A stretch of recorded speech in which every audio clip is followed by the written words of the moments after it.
reportedly demanding £40 million from PSG for Jadon Sancho. Some at United reportedly unconvinced by Manuel Ugarte and are now exploring a deal for Martin Zubimendi. Second bid for Ligt coming in, and Pellistri exit apparently imminent. These are some of the stories we will be discussing on this evening's show. But before we get into that, please do me one small favour. Smash a like on today's episode. Let's try and see 1,000 likes on this video. And if this is your first time watching, please do subscribe to the channel. I'm live every single day at 8:30, 1:30 and 6 p.m. UK time. If you want to keep up to date with all of your latest Manchester United transfer news and talk, this is the best way to do it. Make sure you get involved. Everyone is welcome. Right, I want to start the show off by talking a little bit about Pellistri. I'll do a poll on Pellistri quickly. And the question's going to be simple. Should United sell Pellistri? Anybody watching the video back on repeat, obviously you can let me know in the comments section. Anybody who's watching live, obviously get involved in the live poll. I want you to let me know, should Manchester United sell Facundo Pellistri this summer? So this is coming out from multiple different journalists in the last 5 or so minutes, that apparently Panathinaikos are close to agreeing a deal with Manchester United for the permanent transfer of Facundo Pellistri. It says that apparently Pellistri is keen on the move. I think this is one of the weirdest deals that we've had so far this window. Pellistri, 22 years of age, Uruguayan international, starting to get a little bit of hype in football. Like, I'm not saying he's, going to be world class, but people think he's quite good, don't they, Pellistri? Why would he go to the Greek league at the age of 22? It just seems bizarre. Surely he could go to La Liga or Serie A or the Bundesliga or even to another Premier League side, like a bottom Premier League side. It seems really, really strange, but I mean, if that's where Pellistri wants to go, then fair play to him. My only reasoning for this would be that maybe Pellistri thinks that if I go to the Greek league, I'll play every single game, and then hopefully he'll get a move to a bigger European club. It's a big risk, I think. But at the end of the day, we've got to do what's best for Manchester United. And I think Pellistri doesn't have a future at this club, I don't think. He's got 1 year left of his deal. It doesn't look like he wants to sign a new contract. Apparently Manchester United and him effectively have both agreed that they don't want to continue with each other. So with 1 year left of his deal, either you sell him now or you lose him for free in 6 months, pretty much. So I think selling him is the correct decision. It's just, how much is Pellistri worth? That's the big question. Like, we paid €8.5 million for him, and that was 4 years ago. I would hope that we could make a profit on Pellistri. I'd hope that we'd be able to get 10 to 15 million euros, like something in that kind of area, because he's not a bad player. I think he's pretty decent, but when you look at the options we have on that right side, right, we've got Jadon Sancho, we've got Anthony, we've got Garnacho, we've got Rashford, Bruno's played on the right before, we've got Mason Mount who can play on the right, you've got Amad Diallo. You've literally got 7 players who can all play on that right hand side of Manchester United's midfield. There's no way that Pellistri is going to get game time, and he's not young anymore. He's 22. Like, it's not like he's a teenager. 22 is the age where you actually want to be playing football, not just sat on the bench. But just to circle back, the only thing that kind of confuses me about this transfer is Panathinaikos don't have much money. Like, the Greek league is not notoriously a wealthy league, is it? We all know that. And if all you have to do is look at Panathinaikos' kind of biggest transfers in the past to sum this up. So the most amount of money that Panathinaikos have ever spent on a player was in 2009. They bought Djibril Cissé from Marseille for €8 million. And they've never spent more than that since. Like, most of their signings are like 3 million, 4 million, 2 million.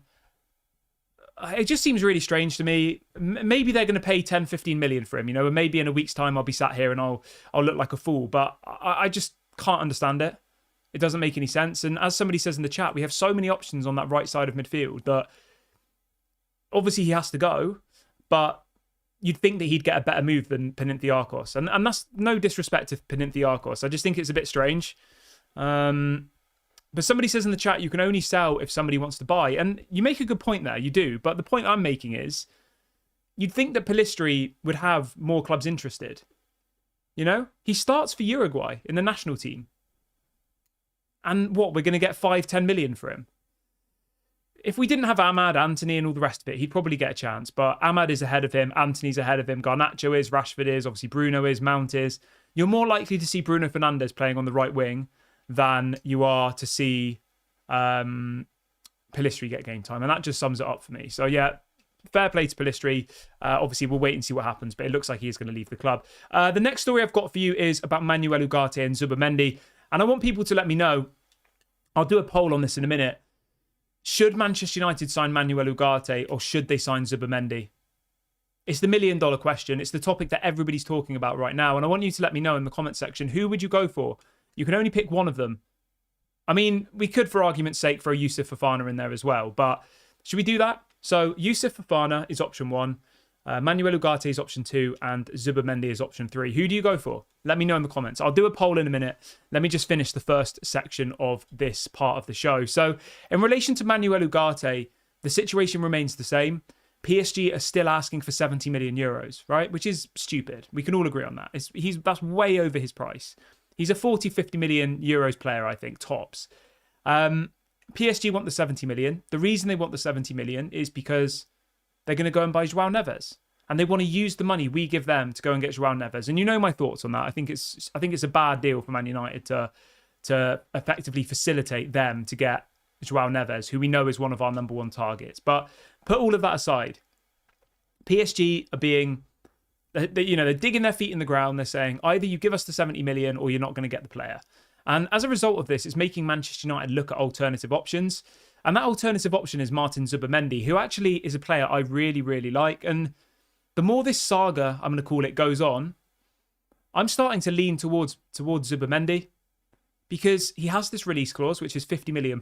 But apparently Real Sociedad would be willing to sell him for a little bit less this summer, somewhere around £40 million. He's not on big wages. And he literally is the exact profile of player we need. We are desperately crying out for a CDM to completely hold down that midfield. And he is, in my opinion, like, I don't want to say he's the next Busquets because he's obviously never going to be on the level of Busquets, but he's that same kind of profile of player. And that's not just because he's Spanish. Like, if you go and watch him play, Zubimendi is the real deal. He's really, really good. He was good for Spain at the Euros, and he had a really good season for Real Sociedad last year. So the more it goes on, the more I feel like Man United are just going to go for him, you know? Apparently, they've already spoken to Real Sociedad. They've been told about the release clause, which, as I said, was 50 million euros. But as I said, there is an understanding that they could get the deal for a little bit less. There are some murmurs coming out today from a couple of people who seem to get reliable information from the club, saying that apparently, let me just get the story for you. It says that apparently some of the recruitment team are not convinced by Manuel Ugarte. Crazy. And I think what the general narrative here is, on paper, Manuel Ugarte ticks all the boxes, like stats-wise. But if you actually watch him play, I think there are some question marks in his game. And interestingly enough, The Athletic, I think it was David Ornstein, earlier on today, did an article. And he was effectively highlighting the players that Man United are looking at in the midfield position. He mentioned Manuel Ugarte. Sorry, he didn't mention Manuel Ugarte. He mentioned Sofian Amrabat, Youssouf Fofana, and Martin Zubimendi. There was no mention of Manuel Ugarte. And this was coming out from David Ornstein on the Athletics website. So it does seem to me that Manchester United are steering away from Manuel Ugarte. And I know some people are going to be like, oh, I thought we were going to get him. You know, I thought the deal was close. And that's how it seemed, you know. But for 70 million euros, Manchester United are not going to go anywhere near this guy. That's a fact. And unless PSG drop their asking price massively, he won't become a Manchester United player. But yeah, I'd be interested to see what all of you think. Who would you go for? Let's do a poll. Whilst I set up the poll, if everybody who's watching the video could do me a small favour and smash a like, that'd be really appreciated. I've set a likes target of 1,000 for today's video. If everybody who's watching now likes the video, we will hit that target. And if this is your first time watching, please do subscribe. We're on the road to 33k subscribers. We're very, very close. So make sure you go and subscribe now. Let's see if we can do it by the end of the video. If we hit 33k by the end of the video, I will give out 10 memberships. So go and do that now if you haven't already. And whilst you're liking and subscribing, I will set up a poll. What would you rather? That's going to be the question. So you're going to have 3 options. I'm going to give you the prices that we've been quoted. Zubimendi for 50 million. Ugarte for 70 million.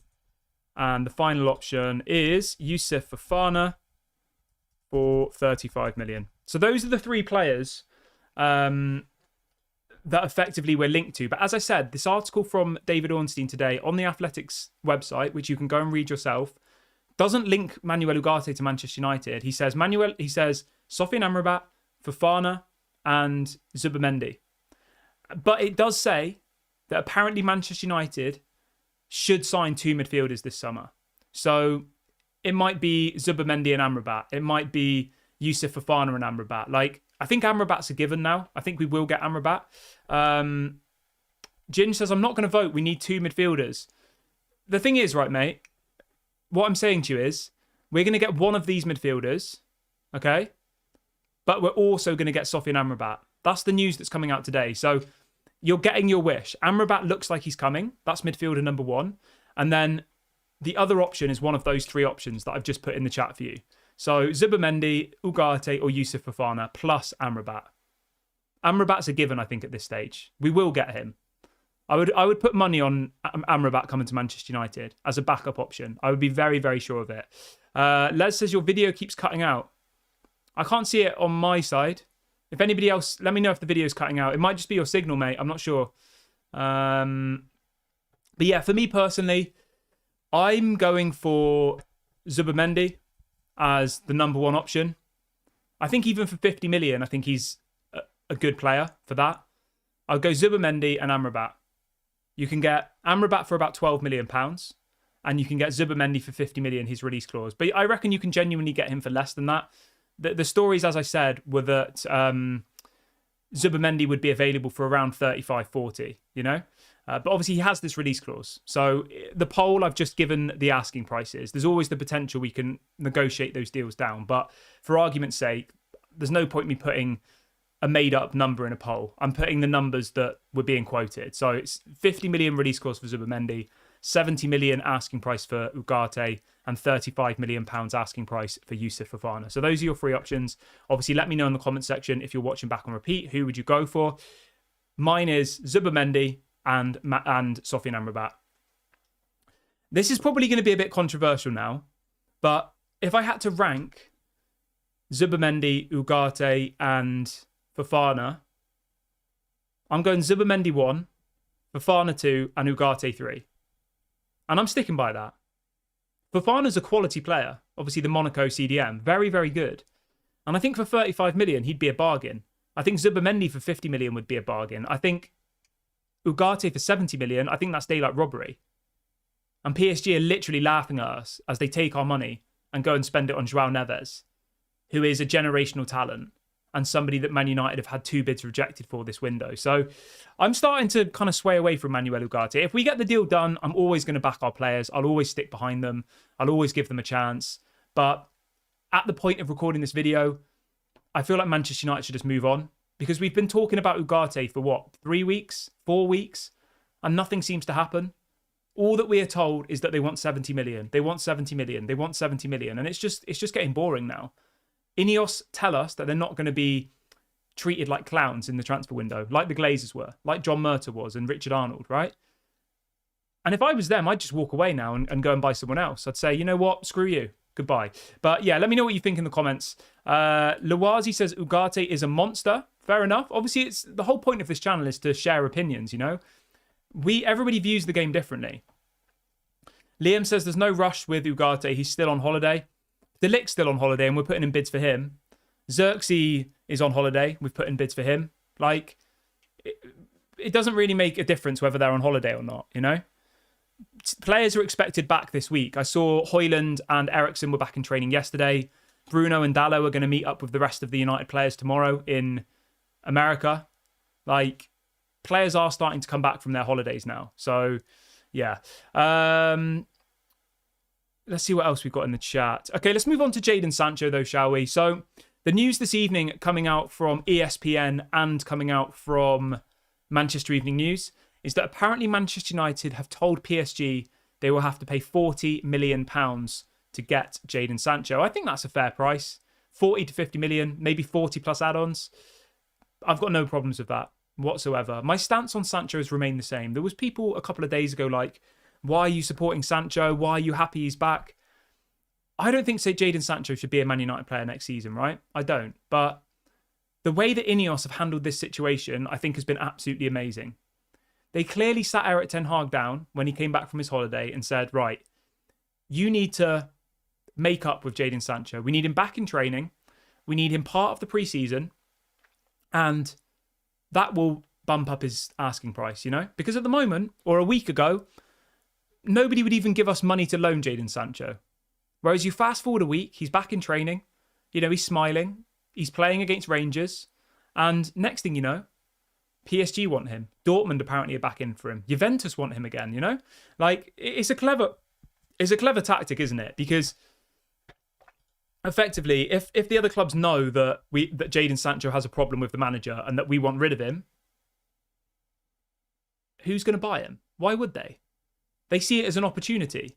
They see it as a player who's been forced out of the club on big wages and that Man United don't want.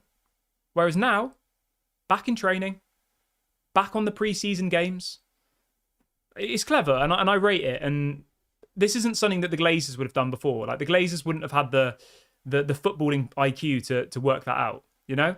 And the stories even say that Sancho and Ten Hag haven't apologised to each other. They've just agreed to draw a line in the sand, you know? They've agreed to say, let's just draw a line and move on. Like, that just says it all for me.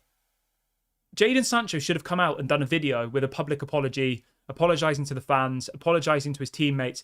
Even if he thinks Erik ten Hag's in the wrong, the fact of the matter is, he didn't play for us for 6 months, pretty much, right?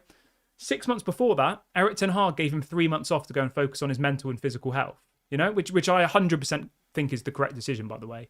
But he then rewarded that by calling out his manager. We don't have to go over the situation again. I think most people agree that Jadon Sancho doesn't have a future at this club. But the point I'm trying to make is that the way that Ineos have handled it is clever. It's smart business. They are trying to maximise the money they can get for him, because a week ago, he was worth nothing. And we were practically begging clubs to take him, which I didn't agree with. I thought loaning him was facilitating it. So yeah, we'll wait and see what happens with Sancho, but apparently they are asking for £40 million. A. Fran says, I dream of the day that we don't have to talk about Sancho. You know what, mate? I 100% agree with you. I really, really do. I do. Liam says, Liam says, I agree with you. It's all for show until he's sold. Sancho won't apologise. 100%, mate. 100%. And I think when it first came out, right, there were so many people in the fan base who were like, this is a disgrace. Ineos are a disgrace. Why is he back? You know, he's shamed the club. He's done this to the manager. He's done this to the fans. And I agree with you. But I think once the dust settled and everyone thought about it and thought about what's actually happened here, all they're doing is making him look like a more attractive proposal. You know? Oh, you know, they're saying effectively, if clubs don't want to pay the money, we'll keep him. Jadon's a good player. Erik ten Hag said that. He said, oh, it's good to have Sancho back. He's a quality player, blah, blah, blah. He doesn't mean that.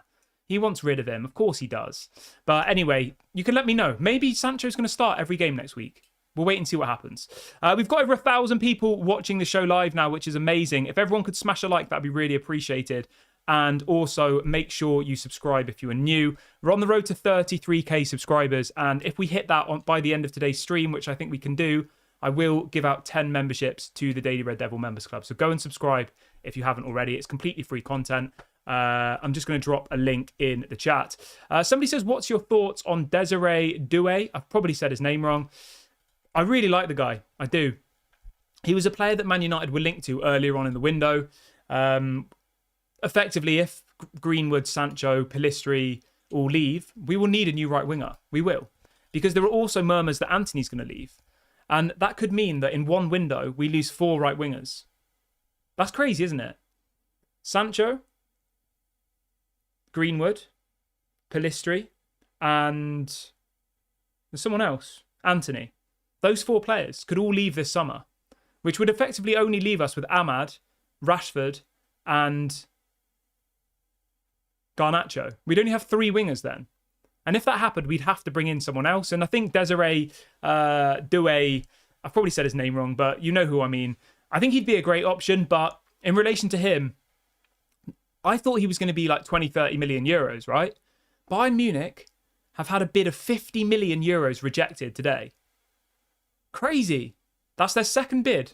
Rennes rejected it. They want more. 50 million. I think he's only about 19, isn't he?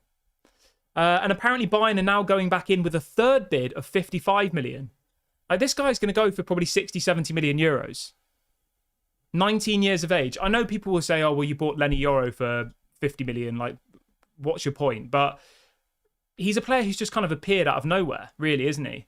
This Desiree Doué guy. He only got to the Rennes first team last season, and already he's worth 60, 70 million euros. So if he was genuinely an option, I would say he would be a great option for that right wing. But there's too many moving parts for Manchester United at the moment. You know, we need to sell players before we start thinking about right wingers. Like, we need to bring in 2 CDMs. We need to bring in another centre back, a right back, maybe another striker.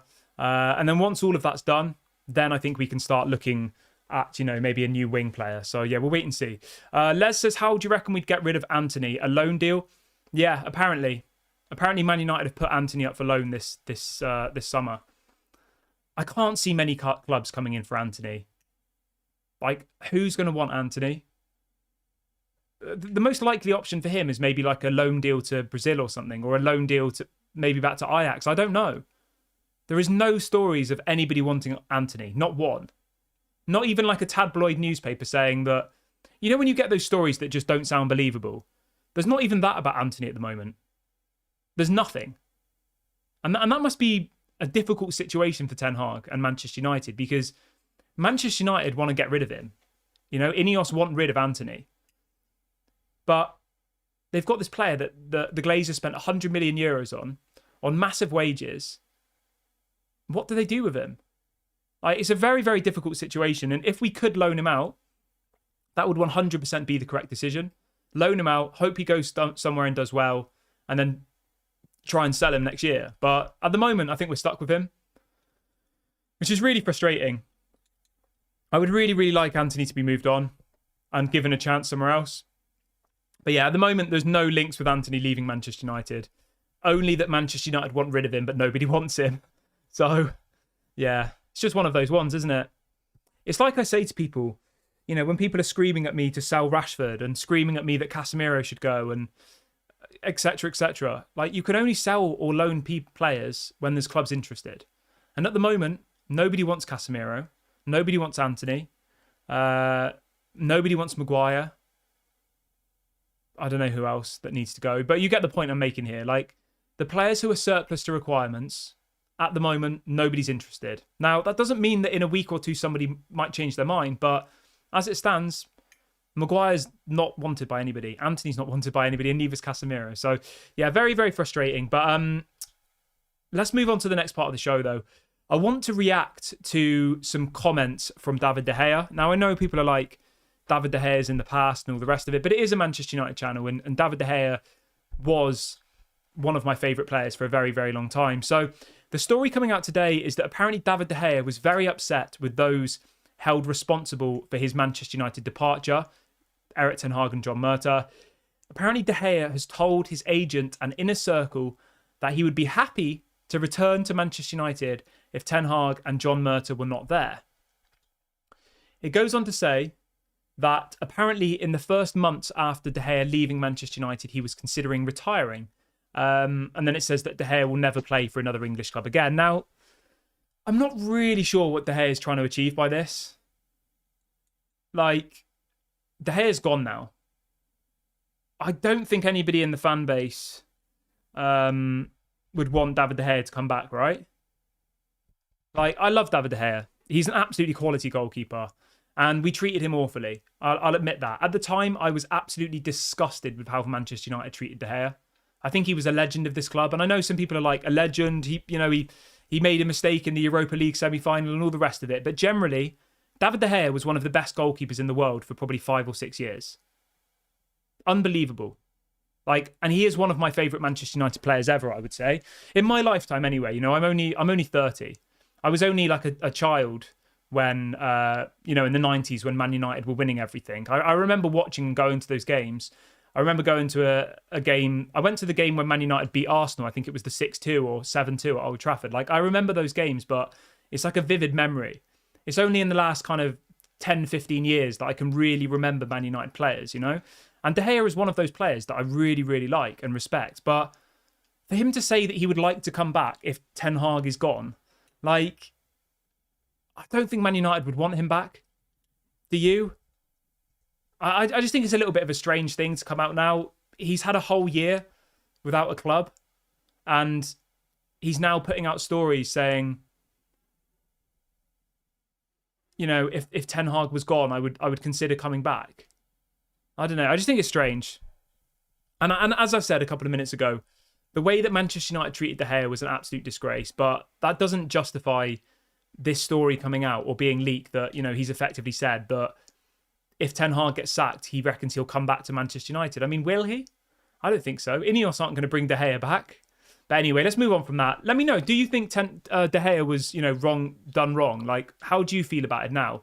How do you feel about him coming out saying that, you know, he was so hurt about how he was removed and that, all the rest of it? Yeah, I don't know. I think it's in the past for me now, and I think he just needs to move on, and maybe he does need to retire. I don't know. That's obviously up to him. That's not up to me. But I wanted to react as well to a story that's come out from Rob Dawson this evening, where he's been doing a breakdown of players that we're going to go for this summer. And effectively, he's identifying the 3 positions that apparently he's been told Manchester United are going to target. Okay? So apparently Man United are going to go for a midfielder, a centre-back and a right-back. And I would agree with that. I think those are the 3 key positions. Obviously, the midfield is desperate for reinforcements. Centre-back, desperate for reinforcements. And obviously, with Wan-Bissaka looking likely to leave, we will obviously need to strengthen in the right-back area. So I'm now going to give you my 3 number 1 targets for each position. And I want you to do the same. I want you to get involved, as we always do on this channel. Let me know. 3 signings more is realistic. I know people are going to say, oh, let's get a striker, let's get a right winger, but those aren't the priorities at the moment. And unless players leave in key positions, we're not going to probably sign anybody more than these 3. So we'll start with the centre-back. Ligt, I think, is the obvious option here. So yeah, I'm going with Ligt as the centre-back. Right-back, this is where it gets a little bit more complicated for me. I think Mazraoui would be a really, really good option. I would like him because he can play at left-back, right-back, and as a central defensive midfielder. So he gives you lots of options. But I do also like Vanderson from Monaco. But for argument's sake, I'm going to go with Mazraoui. So we've got Mazraoui as the right-back. As a backup, that is. You know, Dallow's going to be the starting right-back. Mazraoui takes Wan-Bissaka's place. And then as the midfielder, I'm going with Zubimendi and Amrabat. Because, do you know what's mad? You could get Zubimendi and Amrabat for the same amount of money as what PSG want for Ugarte. And I think we need 2 midfielders. Because even if Casemiro stays and McTominay stays, we still don't really have any good CDMs. Like, Casemiro's legs have gone. McTominay isn't a CDM. Bruno's not a CDM. Mount isn't a CDM. Like, none of them are CDMs, you know? Mainu's not a CDM either. Obviously, we've got this Toby Collier guy who looks bright and looks like somebody who can break through, but is he ready? I don't know. Obviously, I don't watch the youth team every week to 100% confirm. But somebody in the chat says, which right back are we after? So in relation to the right back, we've been heavily linked to 3 players in the last couple of days. The 3 players are Mazraoui from Bayern Munich. He's available for around 15 million euros, Mazraoui. So that's option 1. Option 2 is I just said their name. My brain's just gone out the window. So you've got Mazraoui option 1. You've got Ferdi Kadioglu from Fenerbahce. But he's going to cost you about 40 million euros. He's going to cost a lot. And then the other option was, I mean, there's people like Frimpong as well, but I just don't think that's realistic. And I don't think Frimpong's even a right back. So yeah, it does look like we will get a right back. There is some breaking news coming out in the last couple of minutes that I want to react to immediately. Apparently, Manchester United have now officially entered the race to sign Youssouf Fofana. I did tell you about this guy earlier on today. This is coming out from DiMarzio. He is saying that Manchester United have now officially entered the race for Youssouf Fofana. Monaco are asking for 35 million euros. He's got 1 year left of his contract, 25 years of age. I think he'd be a quality signing. I mean, I said it 10 minutes ago. I would rather him over Manuel Ugarte. I'm kind of past it with Manuel Ugarte now. I was excited like 3 weeks ago. But the more it's dragged on, and the more that PSG keep asking for 70 million, I'm just like, why are we even bothering? 70 million is an absolute joke. It is. For 70 million, you could get Youssouf Fofana, you could get Amrabat, and you could probably get a right back as well. You could get 3 players. And I honestly think Youssouf Fofana is better than Manuel Ugarte. So, like, it's just a no-brainer for me. Obviously, it's different with Manuel Ugarte. I understand PSG's position. They paid 60 million euros for him last summer. He's got like 4 years left of his contract. Like, they don't want to let him go for cheap because otherwise it makes them look stupid. So I understand the situation. But the point I'm trying to make here is, right, there are opportunities on the market, and Manchester United and Ineos need to be clever with those signings this summer. They've done that so far. Xerxes was an opportunity. He had a release clause, which was probably, I'd say, 15 million under his actual market value. We got Xerxes for 34 million. I think he's easily worth 50, 60 million, right? Based on the fact that we paid 70 million for Højlund, who scored less goals in Serie A than Xerxes had. So 34 million for Xerxes. Man United took hold of that opportunity, and it was a really, really good bit of business. Lenny Yoro for 42 million. I think in a couple of years' time, we'll look back on that as an absolutely unbelievable signing. I think Lenny Yoro has the potential to be as good as a Van Dijk, to be as good as, you know, a Varane or whoever of those top centre-backs. I genuinely believe that. So I think we took an opportunity there. But to me, Manuel Ugarte, with 4 years left of his contract and us having to pay 70 million euros, that's not taking an opportunity. And unless you're 100% convinced that he's a world-class talent and he's going to take us to the next level, spending 70 million euros on one player is stupid, in my opinion. But you can let me know what you think. And I think as well, the other thing that we really need to focus on is that we literally play our Community Shield game in 2 weeks, I think. Let me double check. I'm pretty sure the Community Shield is in 2 weeks. Let me check. Yeah, it literally is. It's 2 weeks on Saturday. And then the Premier League starts straight after that. So 2 weeks from now, we can win another trophy. And we need our midfielder now. We need a CDM. Like, I can't be bothered to spend the next 3 weeks negotiating for Manuel Ugarte and then ending up paying like a ridiculous amount of money for him anyway. Youssouf Fofana is available for the taking now. Zubimendi is available for the taking now. Those are opportunities on the market. One of them has a release clause, Zubimendi, £50 million. And Youssouf Fofana is in the final year of his contract and is 100% leaving. 35 million euros. I mean, what's that in pounds? Let's have a quick look. So, yeah, I mean, it's under 30 million pounds for Youssouf Fofana. He's 1 year older than Manuel Ugarte. Plays in the same league. Remember that Manuel Ugarte sat on the bench for PSG last season, whereas Fofana was, you know, starting every week for Monaco. So yeah, I would just walk away from Ugarte now, and it looks like Man United are doing that. Obviously, with the story that's just come out here from DiMarzio that apparently Man United have entered the race for Youssouf Fofana. So hopefully we go and get him. I'm excited about that. I really, really am. But obviously, I'm interested to see what you all think.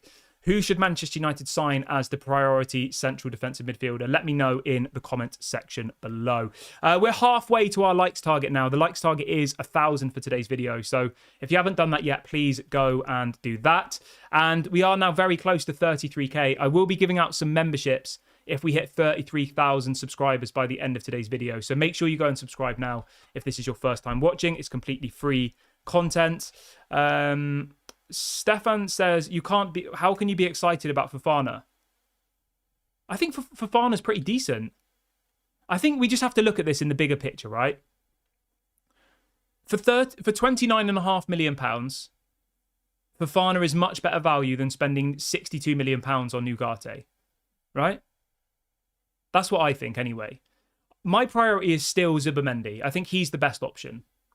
£50 million, and I think you're getting the exact profile of player we need. But if I have to pick a second option, I'm going with Fofana. Amara says, do you think there's any chance of a swap deal involving Sancho and Ugarte? Let me just have a sip of my water. I mean, there's always a chance of a swap deal.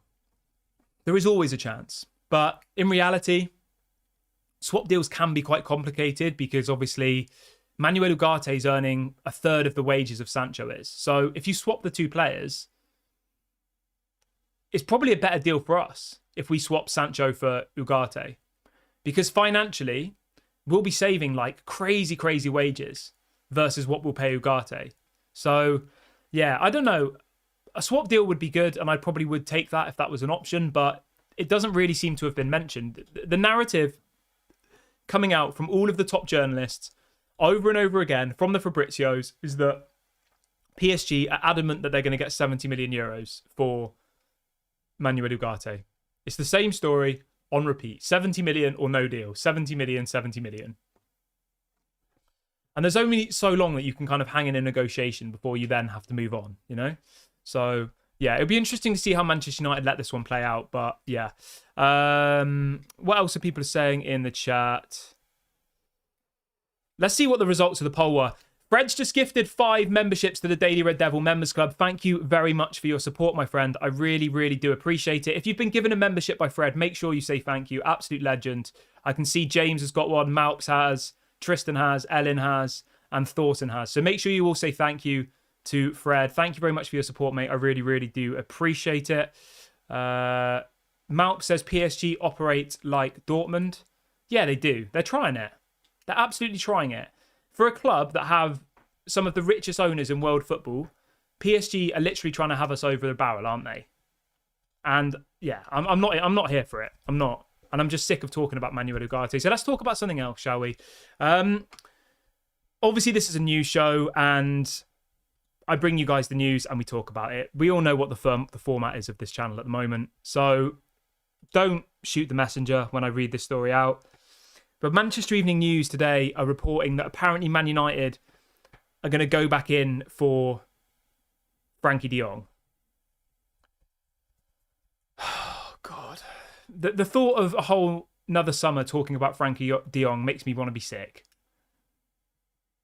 2 years ago, I was literally begging. Every night, I was sat there praying that Frankie de Jong would join Manchester United. We spent 3 months negotiating for him.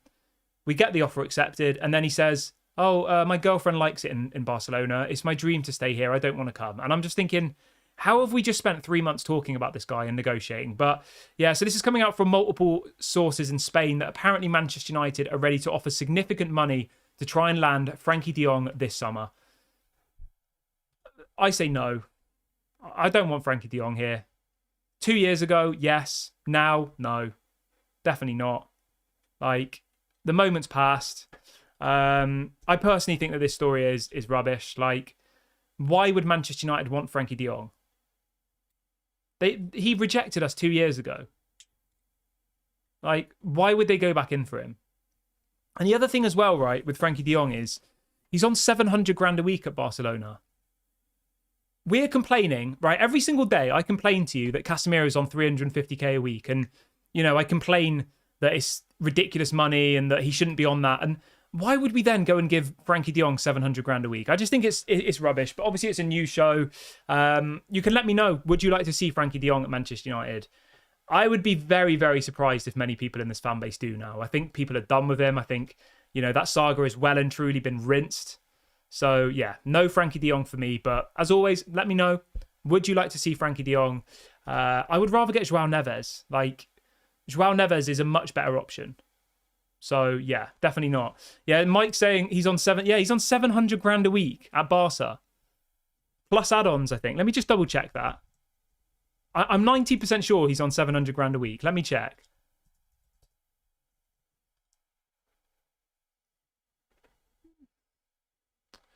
Okay, I was wrong.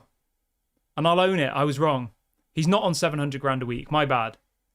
He's on 721 grand a week. Plus, he's got a bonus on his contract of up to 388 grand a week. So it says in total, on a weekly basis, if he hits all of his bonuses, he can earn 1.1 million euros a week at Barcelona. This is on an official website that has all of the wages for every single club. The total amount he can earn, base salary, 37.5 million a season, with bonuses of 20 million. So if he meets all of his bonuses, he earns 57.7 million euros a year at Barcelona. Like, what the hell is going on? No wonder Barcelona are having to sell the naming rights of their stadium. They're having to... Do you not see, right? Barcelona were literally selling bits of rubble from the stadium because they're so desperate for money. You know, they've like knocked down the stadium and are rebuilding it. They were literally putting up bits of the new camp for sale. Like, yeah, they're in an absolute mess. I know we're in a mess financially, but Barcelona's on a whole nother level. I feel bad for Barcelona fans. Like, they are in a complete shambles.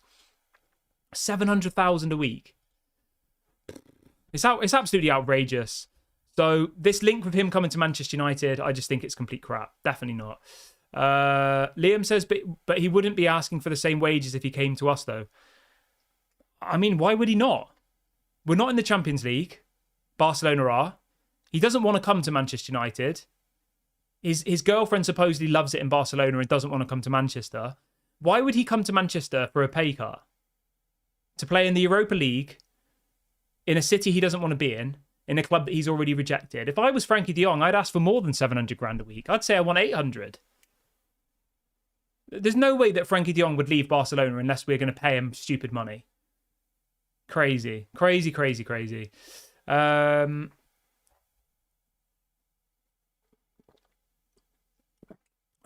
Design says he wouldn't even come to United because his wages would be halved. Yeah, exactly. Exactly that. And I know what you're saying, who said the comment, Liam. I know what you're saying, mate. Like, Ineos wouldn't give him 700 grand a week. So I get your point that if he came to Manchester United, he would earn less. But the point I'm trying to make is, why would he come to Manchester United and earn less? There's no benefit of it. He doesn't want to come. He doesn't like the weather probably. His girlfriend's happy, blah, blah, blah. Like, yeah, it's just not realistic. But, yeah, obviously it's a news show, so I bring you all guys the news and we can laugh at it. So, yeah, it is what it is. Let's move on from that, though. I want to move over to...